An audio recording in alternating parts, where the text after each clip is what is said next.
नमस्कार, मेरा नाम ऋतु दैया कुंडू, नजफगढ़ की बेटी। और जैसा कि आप सब लोग जानते हैं कि हम नजफगढ़ की हर समस्या के ऊपर उनके जो प्रतिनिधि हैं उनका ध्यान दिलाने के लिए वीडियोस बनाते आए हैं। अब हमने कुछ दिन पहले 19 दिसंबर को एक वीडियो बनाई जिसमें कि नगर निगम शौचालय, दिल्ली नगर निगम के जो शौचालय है उसके अंदर महिलाओं का जो टॉयलेट है वो टॉयलेट का जो दरवाजा है वो टूटा हुआ है। और इसके बाद अगले ही दिन हमने एक और वीडियो बनाई है 20 दिसंबर को, जिसमें कि एमसीडी ऑफिस के ठीक सामने एक दीवार है जहां पर लोग खुले में शौच करते हैं।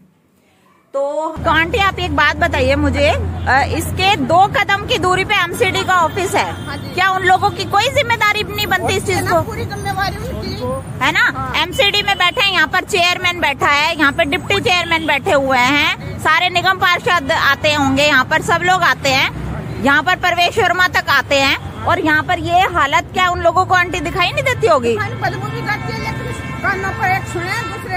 शर्म। हमारे जो प्रतिनिधि हैं, जो निगम पार्षद हैं या चेयरमैन है या डिप्टी चेयरमैन है, जो उसमें एमसीडी ऑफिस में बैठते हैं, उन्हें ना तो वो दीवार दिखाई दी जिस पर खुले में शौच होता है, और ना लेकिन लगभग 6 महीनों से उस महिलाओं के उस टॉयलेट का दरवाजा नहीं है। क्या आप सोच सकते हैं? 6 महीने एक लंबा समय होता है।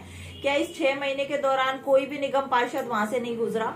कोई चेयरमैन, डिप्टी चेयरमैन, कोई प्रतिनिधि वहां से नहीं गुजरा, या फिर गुजरे हैं और उनकी आंखें बंद थी? अब दूसरी बात ये आती है कि वो दोनों चीजें उनको दिखाई नहीं दी, और हम जो कि पिछले काफी दिन से देख रहे हैं, हर दूसरे तीसरे दिन ठेकों के बाहर जाकर वो लोग बैठ जाते हैं।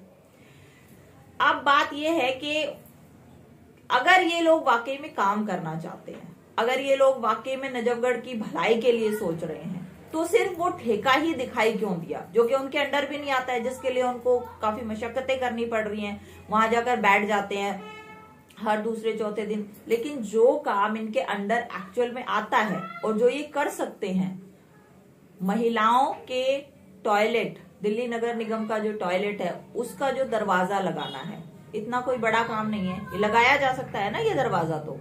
और ये दरवाजा मैं आपको बता दूं, जब हमने बात की तो वहां के जो भी इंस्पेक्टर हैं या सुपरवाइजर, उन्होंने ये कहा कि बजट नहीं है। तो मैं आपको ये भी बता देती हूँ कि दरवाजा स्टोर रूम में रखा हुआ है, और वो दरवाजा वहां से आप ये देखिए कि उसकी या तो साइड में वो चीज है वो जुड़वानी है, वो जुड़वाने में कितना खर्च लगता है और कितना बजट लगता है, ये सोचने की जरूरत है। मेरे ख्याल में उस बजट से तो बहुत कम होगा जितने में इनके पोस्टर्स और होर्डिंग लग जाते हैं।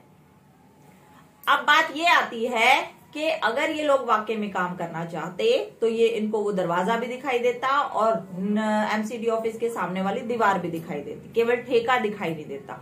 ठेका इसलिए दिखाई दिया है क्योंकि इनको काम नहीं करना है, इनको राजनीति करनी है, केवल और केवल राजनीति। ये बिल्कुल स्पष्ट आपको दिखाई दे रहा है।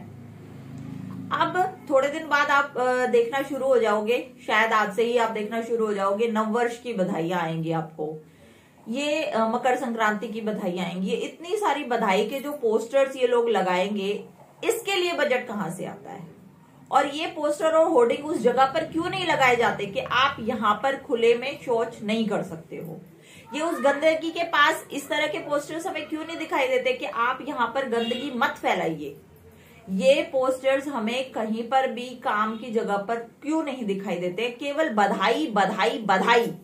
हमें बधाई नहीं, बदलाव चाहिए, और इस बदलाव के लिए हम सबको मिलकर लड़ाई लड़नी होगी, क्योंकि हमारे जो प्रतिनिधि हैं उनकी आंखें बंद हैं, उनके कान बंद हैं और उनके मुंह भी बंद हैं। तो इसकी लड़ाई आपको लड़नी है और ये बदलाव आपको ही लाना होगा। धन्यवाद।